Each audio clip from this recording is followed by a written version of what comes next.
వాక్యాన్ని బోధించడానికి రాలేదు, కానీ వాక్యాన్ని వినడానికి వచ్చాను. ఇంతమంది దైవజనుల ముందు నిలవబడే అవకాశాన్ని ఇచ్చిన ఆ మహాదేవునికి ఏమిచ్చి రుణం తీర్చుకోగలదు?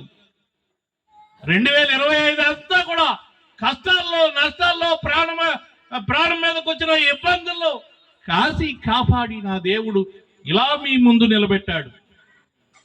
నేను ఒక ఉద్యమకారుణ్ణి.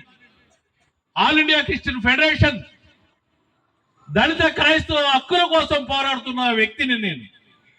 ఇలా ఏ క్రైస్తవుడు ఇబ్బంది పడకూడదని అహోరాత్రులు ఆలోచిస్తూ పోరాటం కొనసాగిస్తున్న వ్యక్తిని. అలాగనే నాతో వచ్చిన దైవజనులందరూ కూడా ఏపీసీపీ అనే ఉద్యమ పందాలో నడుస్తూ, ఎందుకంటే ఈ భారతదేశంలో ఏం నడుస్తుందో మీకు తెలుసు, ఎన్ని ఇబ్బందులు పడుతున్నాడో క్రైస్తవుడు మీకు తెలుసు. ఏదైనా కార్యక్రమం చేసుకోవాలంటే ఏం కావాలో అడుగుతున్నారో మీకు తెలుసు. మనం ఏదన్నా కాని పనులకి ప్రేరేపించే కార్యక్రమం చేస్తున్నామా? లేదే.